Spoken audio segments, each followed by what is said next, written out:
नमस्कार दोस्तों, मैं योगेश कुमार।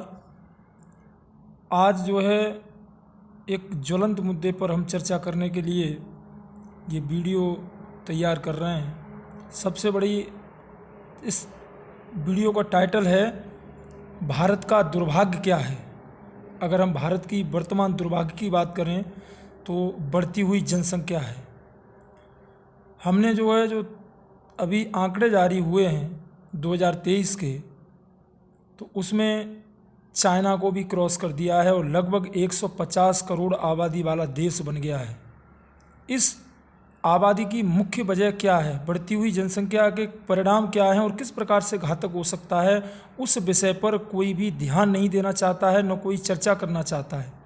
आज अगर हिंदुस्तान के अंदर अशिक्षा, गरीबी, बेरोजगारी, प्रदूषण, अपराध जैसे मामले अगर बढ़ रहे हैं तो उसकी मुख्य वजह जनसंख्या है। संसाधनों को हम बढ़ा नहीं सकते हैं। जो हमारे पास संसाधन मौजूद हैं, चाहे वो जल हो, चाहे वो खनिज हो, चाहे वो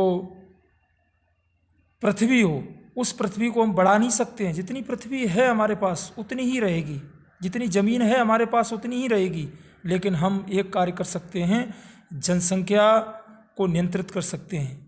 यदि हम जनसंख्या को नियंत्रित कर पाए, चाइना जैसा समृद्ध देश जिसको भी जनसंख्या नियंत्रित करने की आवश्यकता पड़ी और उसने नियंत्रण किया जनसंख्या कानून लगाकर, लेकिन हमारे देश की ये विचारधारा कुछ विचारधाराएं हमारे समाज में बदनीयती के साथ फैलाई गई। जैसे कि जब भी कोई बुजुर्ग किसी बच्चे को आशीर्वाद देता है तो वो ये जरूर कहता है कि दूधो नहाओ पूतो फलो। उसका मानसिक रूप से विकास हो न हो, शारीरिक रूप से विकास हो न हो, उसका बौद्धिक विकास हो न हो, लेकिन उसके 4 बच्चे जरूर हो जाएं। ऐसा व्यक्ति जो मानसिक रूप से अक्षम है, शारीरिक रूप से अक्षम है, वो भी बच्चे पैदा करना चाहता है। जो खुद बच्चा है, जिसका मानसिक रूप से विकास नहीं हुआ है, वो भी बच्चे पैदा करना चाहता है। और जिसके बच्चे नहीं होते हैं, समाज उसको एक अलग दायरे में रख करके खड़ा कर देता है। अगर किसी लड़के की शादी हो जाए और शादी होने के बाद अगर सपोज दैट 2 वर्ष 3 वर्ष अगर बच्चे नहीं होते हैं, तो उस लड़की की माँ, उस लड़की की सास इस पर जो है दबाव डालती है, क्या कारण है, बच्चे क्यों नहीं हो रहे हैं। घर में जो वृद्ध महिला बैठी होगी, चाहे वो दादी के रूप में हो, चाहे वो नानी के रूप में हो, तो वो भी उसकी भी, या बाबा के या दादा के या नानी के, किसी के, नाना के, किसी रूप में भी हो, तो वो भी यही चाहती है कि हमारा भी नाती नातिन नवासा नवासी हो जाए, उसका मुंह देख लें, उसके बाद ही हमारे पास मृत्यु आए, हम मृत्यु के समीप जाएं। उससे पहले वो भी मरना नहीं चाहती। मतलब वो भी क्रिएशन चाहती है कि 4 बच्चे पैदा करो, वो 4 बच्चे पैदा करके हमारी झोली में डाल दो। आखिर हम कहाँ रुकेंगे। चाइना को हमने क्रॉस कर दिया, लगभग दुनिया की सबसे बड़ी आबादी वाला हमारा देश बन गया। जो देश विश्व गुरु था, आज वो प्राइमरी गुरु भी नहीं रहा। हर गधा घोड़ी पर चढ़ने को तैयार है। किसी व्यक्ति से कह दो शादी के लिए तो तुरंत तत्पर है, बच्चे पैदा करने के लिए तुरंत तत्पर है। बच्चे पैदा करने का कार्य तो जानवर भी कर लेते हैं। लेकिन अभी एक घटना देख रहा था मैं एक फेसबुक पे, उसमें तमिलनाडु की एक घटना दिखाई कि एक माँ ने अपने बच्चों के लालन पालन के लिए अपने सिर के बाल मुड़वा दिए, अपने सिर के बाल बेच दिए 150 रुपये में, ताकि वो बच्चों को भोजन जुटा सके। और लोग उसको कह रहे थे कि अरे वाह, यही तो मातृ प्रेम है, माँ की ममता। क्या माँ की ममता है?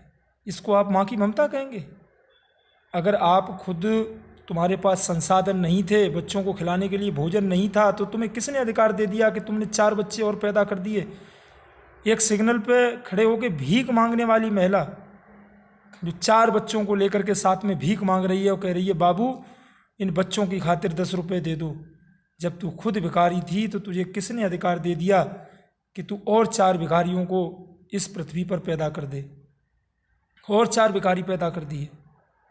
क्योंकि बच्चा जब तक जन्म नहीं लेता है अलग बात है, लेकिन जब जन्म लेता है तो वो अपार संभावनाओं से भरा होता है, और जब उसको सही माहौल नहीं मिलेगा तो वही बच्चा अपने जीविकोपार्जन के लिए, अपने आप को समाज में स्थापित करने के लिए अपराध करेगा। इसलिए अपराधों की संख्या बढ़ती जा रही है। हम सब मिल कर के जब तक जो है इस मुहिम को आगे नहीं बढ़ाएंगे, तब तक जो है इस गंभीर समस्या का कोई समाधान नहीं निकलेगा। और ये समस्या नहीं है, कोई कहे कि व्यक्तिगत समस्या है कि हमने 4 बच्चे पैदा किए, कि हमने 8 बच्चे पैदा किए, हमारा व्यक्तिगत कारण है, दूसरे को क्या प्रॉब्लम हो रही है? प्रॉब्लम हो रही है अगर देश के अंदर प्रदूषण बढ़ेगा, हवा जहरीली होगी, बेरोजगारी बढ़ेगी, संसाधनों की कमी होगी, 1-1 इंच ज़मीन को लेकर के लड़ाई होगी, पानी को लेकर के लड़ाई होगी, तो वो व्यक्तिगत लड़ाई नहीं बल्कि एक सामाजिक और वैश्विक लड़ाई हो जाएगी। इसलिए मेरा सबसे अनुरोध है, निवेदन है, कृपया इस मुहिम से जुड़ें, इस मुहिम को आगे बढ़ाएं, इस पृथ्वी को बचाएं, इस देश को बचाएं।